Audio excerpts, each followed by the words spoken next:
A'udhu billahi minash shaitanir rajim. Bismillahir rahmanir rahim. Assalamu alaikum wa rahmatullahi wa barakatuh. My name is Muhammad Abdul-Kareem, and I am here to share with you this book, and not everything within it, but some parts of the Nazarite Bible by Donald Berrigan. I'll show you what it looks like. I've had this book for some years now, like maybe as long as I can remember, maybe at least 5 years to about 7 years or so. And every now and then I have to take a look inside and just find some groundation from the information that's within the covers. So, without further ado, this is for those who are with the dreadlocks. Yes, those who are growing their hair out and keeping it locked, growing these keys to heaven's gate. This is for you. And don't let me be discriminatory. This is for everyone. Anyone who wants to hear about dreadlocks, anybody who is finding themselves wanting to get in tune with dreadlocks, wanting to know, this is for you. The Nazarite Bible. To rediscover the Nazarite, to record the truth of who we are, to further creation of a definitive work, to bring light to the past. We walk with that gives us light to the future. For those that needed the truth. Be they not for thou that are filthy and unclean in spirit, for as much the righteous and holy choice, memories to holdeth, as tangled comfort of the past, choices, beloveds, and struggles overcome to the heart, from the mind and of the body. Dedication and patience, endurance. The Dreadlock, Donald Berrigan.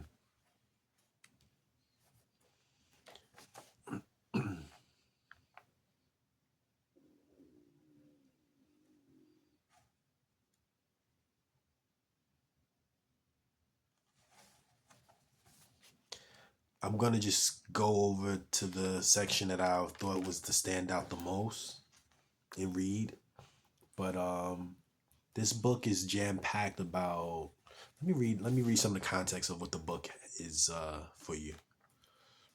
It has part one, the hair, intro, science and construction, Caucasian hair, start, construction, African hair, start, construction, else, dreadlock hair products, hair info, washing, cleanse, no-nos, lice, mild fixable problems, reasons to get the clippers, the bad sides, beads, latch hook for stray hair, snarls, ponytails, dyes, too long past waist, the rest, and lessons, quotes, tangled lessons in the bridge, in time, a bridge, history. But we're going to hop into something that's more or less about like history. Because as you grow your hair, you know best how you should keep it, whether you are of African, melanated, if whether you are not melanated, whoever you may be. I'm talking a lot, but bear with me. You should come to your conclusions whether you should wash your hair this amount of days in between, this much, not so, however, adding oils. This book goes down it all, but you should use your discretion best. But this is more or less, I think, for the freeformers and those who are not so caught up with the aesthetics of getting a retwist monthly and using gel and clips and dryers. This is not that. Just want to say. So we're gonna go on to page 29, which is meaning and foundations. Bismillah ar-Rahman ar-Rahim. Upon shaving the head and getting it ready, I suggest dreadlocking for a highly important reason, like in Leviticus, when two people are dedicating their lives to each other in marriage. This is why hair contains more than just assorted types of DNA. It also holds a record of the chemicals that have been in your brain, and thus the things you think, do, and are in context with them. So it can be assumed if you shave your head in such a way that it is part of a vow to God, then every strand of hair tip to root will be a history of your lives growing together. How sweet, and also your core. Knowing the history of you, culture, and dreadlocks is important to why you will be doing it, of course. But knowing the reasons why people do and making up your own personal mind is the most important. They are a dedication, no, they are a dedicated decision and take years and years, so you should have them for a lasting reason. Now, second, you should also know that in this context, when you dread your hair, it would become an expression of who you are. If you are holy and your relationships with said persons are holy, then it will appear so, and it will be so, and it will be apparent. It is something to cherish and to grow with and be connected by. If you dread your hair being a person that does filthy things, then this is also apparent. Enough said. It becomes a satire of your pride because you are a person who willingly, diligently takes pride in the things that you are doing. This is where the American interpretation of the term dread came from, and thus to these types of people, a symbol of more pride. This is a new world, and people are growing to the place where they can see these energies for what they are: good, bad, indifferent, and dreadlock is the loudest hair you can have. To us, it is a symbol of the things we dreaded and overcame to be closer. Now, the dreading. Well, of course, you nap it whatever which way and you look it in time. But no, your care of your dreadlocks is chemicals in your brain and comes out at the roots, to say the least, all over your life for the obvious reflection of environment and behavior to dreadlock as all coexist.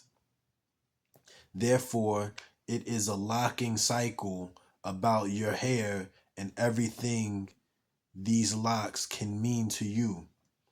If you find yourself in a place where you cannot handle this is you have to cut them off to get rid of them and the past. On the other hand, to the other side, this becomes more freeing. In essence, a life story freeing expression versus a dreaded locking. What I am saying simply is that your life energy is the energy you put into your hair cycles through everything about your hair, from your brain and onto the where you can make your hair. Go with your feelings and thought about when, how you should take care of your hair. Just remembering, if you go beyond, you lose the ability to have nice dreadlocks. If I am angry, I would not work on my hair. Energy that goes into them, a pattern I set for my hair. I try my utmost to keep them what they are to me when I care for them. They are, I am my dreadlocks. Equilibrium and continuity between hair and me, the care it is. Locked hair is symbolic of the type of person we are and can be. It is symbolic of the cultures that we fit in, and some of the are greatly differing. It can be rebel or rebel or revolutionary, drug and crime related, and simply Jesus freak. All find something in the hair, and while some people may find a lot, some may find little. The longer we have them, the more we grow to learn lessons about others and ourselves. It can be small things and big things that make us have them. But most importantly, we would not have them unless they meant something to whom we are and how we want to interact with the world. Hair always says something, and at the end of the day, dreadlocks take more work than almost any other hair, and that says something about us to each other and everyone in the world because we are dedicated to what we have. Everything about dreadlocks should be mindful, careful, and loved. To do it otherwise is to disrespect who you are and your history as well as your future. And choose beads wisely.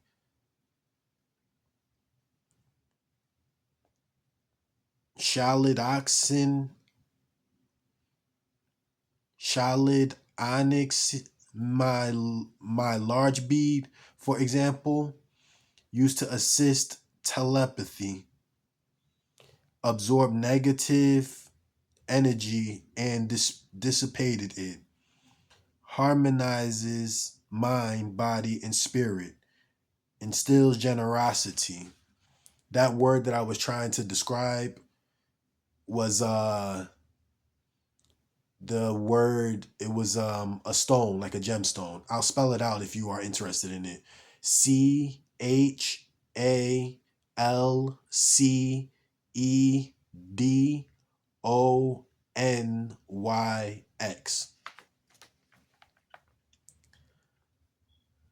That was the end of reading about foundation. There's more to it, which is history. I'm gonna cut it into two videos though. So if you want more, come back. Subhanaka Allahumma wa bihamdika ashhadu an la ilaha illa ant astaghfiruka wa atubu ilayk.